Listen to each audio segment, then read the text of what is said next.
TV actress Tunisha Sharma के suicide case में जैसे जैसे जांच आगे बढ़ रही है, परत दर परत ऐसी चीजें खुलकर सामने आ रही हैं जिसे सुनकर हर कोई हैरान है। इसी कड़ी में अब तुनिशा शर्मा सुसाइड केस में एक मिस्ट्री मैन की एंट्री हो गई है। दरअसल सोमवार यानी कि 9 मई को मुंबई के वसई कोर्ट में तुनिशा शर्मा केस को लेकर सुनवाई चल रही थी। इसी दौरान शिजान खान के वकील ने कुछ हैरान करने वाले खुलासे किए। इस सुनवाई के दौरान शिजान खान के वकील शैलेंद्र मिश्रा ने बताया कि शिजान खान से ब्रेकअप के बाद तुनिशा शर्मा ने टिंडर ऐप ज्वाइन कर लिया था। इसी ऐप के जरिए वो अली नाम के व्यक्ति से मिली थी और उसी से लगातार बात कर रही थी। शैलेंद्र मिश्रा ने इस दौरान ये भी कहा कि तुनिशा ने सुसाइड से पहले अली से ही करीब 15 मिनट तक वीडियो कॉल पर बात की थी। बता दें कि ये वही 15 मिनट हैं जिसका जवाब तुनिशा की मां ढूंढ रही हैं कि आखिर इस 15 मिनट में ऐसा क्या हुआ कि उनकी बेटी ने सुसाइड कर लिया। शैलेंद्र मिश्रा के अनुसार अली और तुनिशा की दोस्ती के बारे में उनकी मां को भी पता था। इसके अलावा शैलेंद्र मिश्रा ने यह भी कहा कि 21 से 23 दिसंबर के बीच तुनिशा ने अली से बात की थी। वकील के मुताबिक 23 दिसंबर को तुनिशा ने अली के फोन से ही अपनी मां को वीडियो कॉल भी किया था। शैलेंद्र मिश्रा के मुताबिक तुनिशा ने अपने को स्टार और दोस्त पार्थ के साथ भी अपनी प्रॉब्लम शेयर की थी। उन्होंने एक्टर को रस्सी भी दिखाई थी, जो इस ओर इशारा कर रही है कि तुनिशा के मन में कहीं न कहीं सुसाइडल थॉट चल रहे थे। वकील के मुताबिक जैसे ही ये बात शिजान खान को पता चली, फौरन उन्होंने इस बात की जानकारी तुनिशा की मॉम को दिया। उनके घर वालों से कहा कि उनका ख्याल रखें। वहीं इस खुलासे के बाद तुनिशा के वकील और सरकारी पक्ष ने कोर्ट से समय मांगा। इसी वजह से अदालत में केस की सुनवाई अब 11 जनवरी तक के लिए टाल दी गई है। आज कोर्ट में क्या कुछ हुआ और आपने एक नए कैरेक्टर का जिक्र किया है कोर्ट में, क्या कहेंगे? आप सभी तो कोर्ट में थे, फिर कुछ नहीं, सभी लोग नहीं थे सर, तभी तो पूछ रहा हूं। हम लोग को थोड़ा ब्रीफ कर देंगे। कुछ लोग नहीं थे। जो कोर्ट में बातें हुई हैं मैं वो यहाँ नहीं बोलूँगा। कोर्ट में मेरी एक आर्गुमेंट हो गई है, सामने वालों ने एक समय मांगा है 1 दिन का। सर अली कौन है और क्या रोल है उसका? No comment. अली का आपने बात कही थी कि मैंने कोर्ट में जो बोला है मैं वो यहाँ पे कुछ नहीं बोलने वाला हूँ। Thank you so much you sir. completed your arguments today. नहीं बात करेंगे। What was the basis of concluding this argument, considering there are several allegations, also there was a love jihad allegation and several others that you cited today. What formed the arguments today, if you can tell us something? See, whatever I have argued before the court, this is not a platform that I should disclose all those aspects. Whatever allegation they have leveled, whatever allegation they are leveling day by day, there is not even an iota of truth in it. It is studiedly false. They are merely aggravating and blowing the whole matter out of proportion.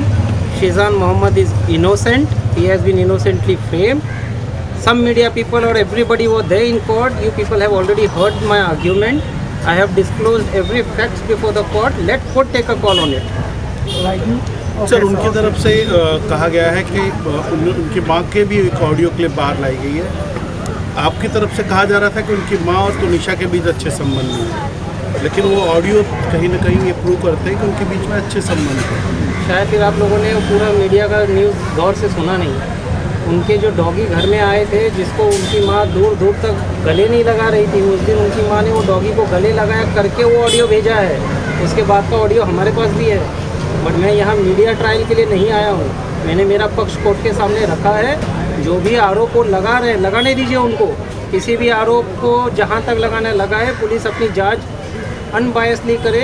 सच का सच, दूध का दूध, पानी का पानी होना तय है। शिजान मोहम्मद, वापस से मैं रिपीट करता हूँ, बेगुनाह है। उसे इनोसेंटली इस मैटर में प्रूव होना है और उसको फंसाया गया है। सर उनकी तरफ से एक और आरोप लगाया गया। उन्होंने कहा है कि तुनिशा जिस हालत में लाई गई थी, आज की दलील से ये प्रूव होता है कि शिजान और तुनिशा के आखिरी क्षणों में कुछ बातचीत हुई है। तो ये कहीं ना कहीं आत्महत्या नहीं, ये हत्या का मामला बनना चाहिए। देखिए, वो अभी कल जाके बहुत कुछ बोलेंगे। हत्या है या सुसाइड है, पहले तो वो लोग आपस में डिसाइड करें। सुसाइड का FIR भी उन्होंने रजिस्टर किया, हमने नहीं। हत्या का एलिगेशन भी वो लोग डाल रहे हैं। पूरे प्रकरण में उन्होंने डे बाय डे पूरे इन्वेस्टिगेशन को मिसलीड किया है। उन्होंने उन तथ्यों को पुलिस के सामने रखा है जिस तथ्यों में चल के पुलिस को इस पूरे प्रकरण में कुछ मिलने वाला है नहीं। वो दोनों अपनी अपनी ज़िंदगी में मूव ऑन हो गए थे और ये बात सत्य है, जो आज उनके वकील ने खुद अपने रिटर्न सबमिशन में एडमिट भी किया है। उसके लिए अब इन सब बातों को हम मीडिया में नहीं लेते हैं। क्योंकि कैसे भी है वो बच्ची का देहांत हो गया है। बिल्कुल सर, आज आपने सूरज पांचोली और कई हाई प्रोफाइल केस का भी आपने हवाला दिया है कि उन केस के आधार को और इनको जो है जोड़ने की कोशिश की थी। क्या था ये पूरा मामला और किस तरीके से आपने अपनी दलील रखी? देखिए, मैंने कोर्ट के सामने जजमेंट रखे हैं, वो हमारा कोर्ट का मैटर है, वो छोड़ दीजिए। जजमेंट पे तो हम बात कर सकते हैं शायद। आपको अगर आपका व्यक्तिगत कोई प्रश्न है पूछिए, मैं उसका जवाब दे सकता हूं। सर, अली के बारे में कुछ बताइए। अली कौन है? सर, अली नाम का जिक्र किया था अब तक आपने। यही कहा, पुलिस की थ्योरी थी कि आखिरी व्यक्ति सिजान है जिसने तुनिशा को देखा या बात किया, लेकिन आज आपके साइटेशन में, आज आपकी जो दलीलें थी उसमें बात नहीं निकल के आई कि एक बंदा था जिससे 15 मिनट वीडियो कॉल हुआ था तुनिशा का। उसके बारे में जरा बताएं कि कौन था व्यक्ति या थोड़ी बहुत बेसिक जानकारी उसके बारे में। देखिए, मैटर मेरा सब जुडिस है। ऑलरेडी आपके मीडिया में जिम ट्रेनर का उल्लेख हो चुका है, इसके लिए मुझसे इस मुद्दे पे अभी फिलहाल कोई कमेंट मत कराइए। जिस दिन मेरा सुनवाई हो जाएगा, ऑर्डर आ जाएगी, मैं सारे तथ्य आपके सामने एक आखिरी सवाल, आपने ये कहा कोर्ट में कि सिजान को सिर्फ इसलिए इस केस में आरोपी बनाया गया या उसे सलाखों के पीछे भेजा गया क्योंकि उसके रिलीजन की वजह से, उसके धर्म की वजह से। पिछले 3 दिन में कितने सुसाइड्स हुए आपने तो बहुत कवर किया रहेगा।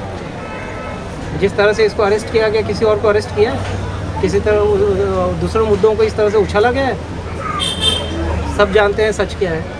तो ये अली वही है जो जिम ट्रेनर, वही अली की बात? नो कमेंट्स, मैंने मेरे पक्ष कोर्ट पे रख दिया। आप सभी थे वहाँ पे, कोर्ट का चीज़ मत पूछिए। आपको बता दें कि बीते साल 24 दिसंबर को टीवी एक्ट्रेस तुनिशा शर्मा ने अपने टीवी के सेट पर फांसी लगाकर सुसाइड कर लिया था। इसके बाद पुलिस ने सुसाइड के लिए मजबूर करने के आरोप में उनके को स्टार और उनके एक्स बॉयफ्रेंड सिजान खान को गिरफ्तार कर लिया था। फिलहाल तो सिजान खान जमानत के लिए हाथ पैर मार रहे हैं। इससे पहले उन्होंने 9 जनवरी को भी कोर्ट से बेल देने की अपील की थी, लेकिन कोर्ट ने उनकी अपील खारिज कर दी थी। अब एक बार फिर से उन्हें 11 जनवरी को जमानत के लिए कोर्ट जाना पड़ेगा। ब्यूरो रिपोर्ट, क्राइम तक।